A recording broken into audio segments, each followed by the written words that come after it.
Between Stone and Salt, Apulian. The Imperial armies gather at the court of the White Fountain, guests of the Sentinels, before marching east to Spiral and the City of Nets. 4 armies, the Golden Axe, the Tower Jacks, the Seventh Wave and the Winter Sun. For some of the soldiers, crossing back over into Spiral is a daunting prospect. There are veterans of the Battle of Solon's Doubt in each of the armies, especially the Tower Jacks and the Winter Sun. They were there when the thing that lurks at the heart of Spiral roused itself to wakefulness. The march is not pleasant under the grim oppression that emanates from Screed. A cold wind sweeps down from the north, frosting bones and adding an extra touch of misery to the affair. Dreams are tormented by madness and horror, and it becomes standard practice to studiously not ask one's fellows, "How did you sleep?" for fear that they might tell you. The welcome at Apulian, however, is especially warm. Orcs and humans alike seem almost embarrassingly pleased to see Imperial soldiers, most especially the Tower Jacks. All the armies are made welcome, but the engineers of Holberg are of special interest to the new Orc citizens of the League. For many of the former Grendel, this is the first time they've seen the armies of the Empire up close, without being in danger of being killed by them. Despite the mithril workings that infuse many of the buildings of Apulian, nights are still dark and haunted for many of the soldiers. The spectre of the Black Plateau hangs over everything, even here. The grim atmosphere goes beyond even the aura of oppression, however. Citizens are worried about Grendel reprisals, of course, but they are also worried about the Urizen rebels in Ankara and Sinian.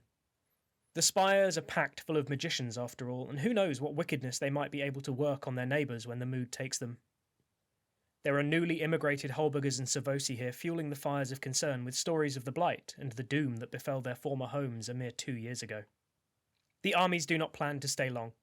A few nights to recuperate from the march through the open, and for captains and officers to go over the strategy again. Then, to the sound of echoing cheers from many of the citizens of Apulian, they head south, more than 25,000 soldiers of the Empire, taking the Apulian way into Mariv.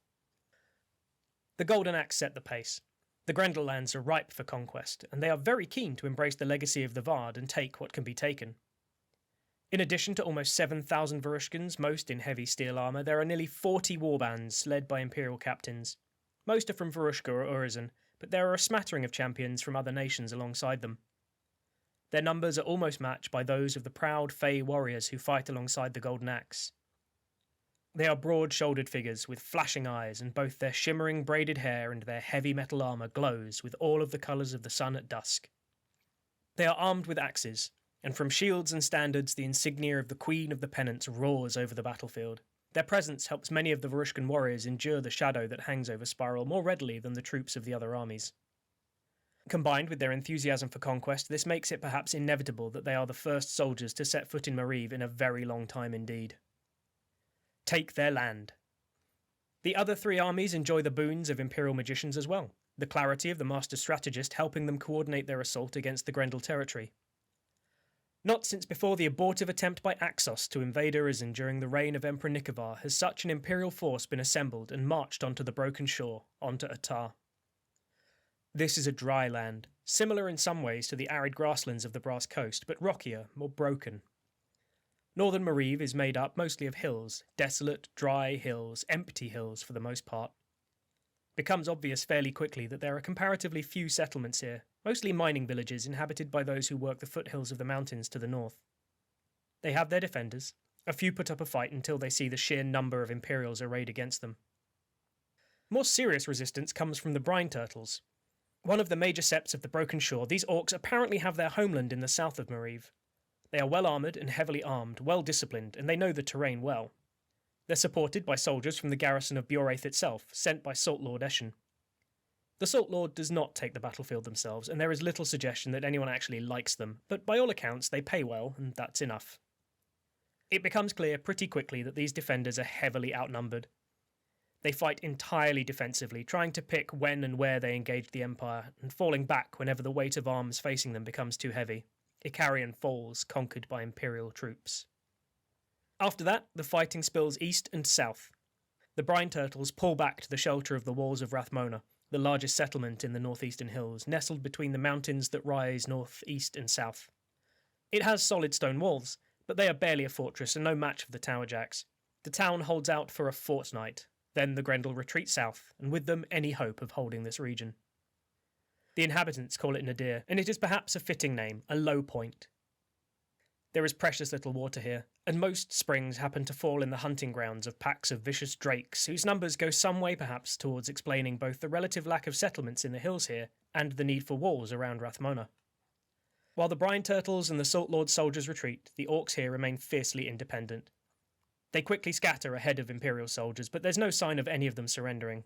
Some slaves are freed from the mines in Icarian and from the settlements in Nadir, but it appears the majority of the population of northern Mariv is made up of free, independently minded orcs. Not part of the Brine Turtle Sept as such, not even necessarily Grendel as such, but happy to pay tithes to the Salt Lord in return for being left alone. Many are hunters, the rest are miners. They take to the hills and they show little interest in coming down out of them. They're also pretty clearly not a threat to the Imperial forces as they secure their hold on the northern hills. No welcome in Edoral. The Empire still does not have a completely reliable map of Mariv. Even as the Empire invades, however, scouts and spies are moving quickly across the territory, making use of the recently completed spy network. These scouts mostly avoid the armies, pressing deeper into the lands of the Brine Turtles. From some of them, however, the armies discover that the region directly south of Nadir along the mountains is called Edoral. This is the next target of the Imperial advance.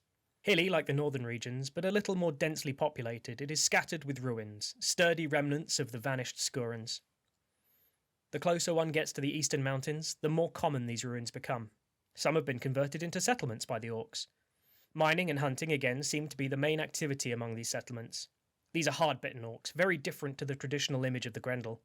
It's doubtful that many of them have even seen the sea, much less actually set sail across it. They're no friends to the Empire, and much more amenable to helping the Brine Turtles, even if it's pretty obvious they have no time for the soldiers from Bjoraith. A few of those fighting alongside Wintersun hail from this part of the world. For most of them it is a bittersweet homecoming. There's no welcome for members of the Sanite Sept here, but a small handful are able to find lost family members and speak to them. Some of these meetings go well, and end with a few new orcs ready to come north to Skarsund with friends or family. Most end poorly, with bitter recrimination, accusations of treachery, or the discovery that anyone who might remember the Imperial Orc have already been killed by Imperial soldiers or misadventure.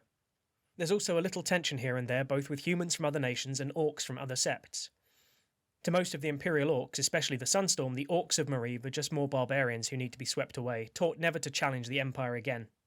That does not sit well with every member of the Sanite Sept. From spies and from the Sanites, a picture of affairs in Mariv becomes a little clearer. Tension between the Salt Lord and the Brine Turtle is old news, something baked into Broken Shore. What is newer is the whisper of tension between the Salt Lord and their peers. Anger at the council that chose not to send more warriors to defend Mariv against the invasion that everyone, even the orcs halfway into the mountains of Edoral, knew was coming. There's also resentment of Kaliakt and her fellow traitors, and maybe a hint here and there of wistfulness. Some of the orcs here are a little jealous of those who have escaped north, away from the heat, the iron grasp of the Grendel, and the bitter salt of the seas and hills. The Gate of Storms. Edoral proves a harder nut to crack than either Icarian or Nadir. The Brine Turtles receive further reinforcement from their sept lands to the south, along with mercenaries paid for by the Salt Lord.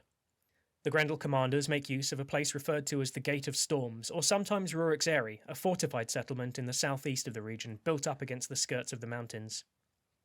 Once upon a time it was a grand fortress, but the years have not been kind to it.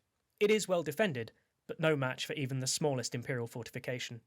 It is difficult to approach though, making it the ideal location from which the barbarians defend Mariv. The seventh wave are the ones to confirm its presence, narrow down its location, and begin to plot a route whereby it can be taken. But it is clear that it is serving its purpose as a place of safety for the defenders.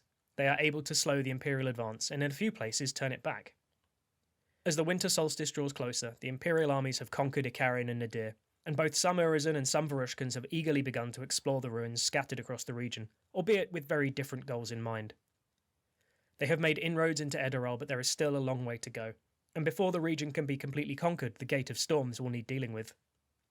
It isn't entirely clear how much longer the Brine Turtles can hold out, however.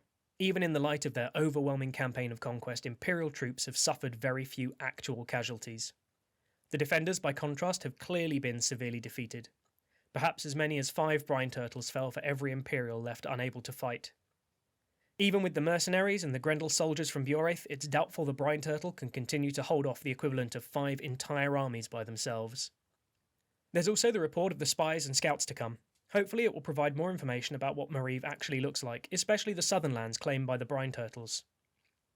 One thing is increasingly clear, though. There are deep divisions between the people here and more going on than initially meets the eye. Yet there's also one burning question on the lips of many soldiers. If the Salt Lords suspected the Empire would invade Mariv, then why are only the Brine Turtles here to defend? Where are the rest of the Grendel? Game information. Mariv.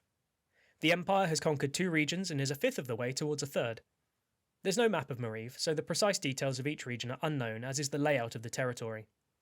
The expectation is that the spy network will provide such information at the winter solstice, at least to those captains who contributed to its operations. Further reading. Mariv, a summary of current knowledge about Mariv. Mariv and Urizen. Fall of Solica.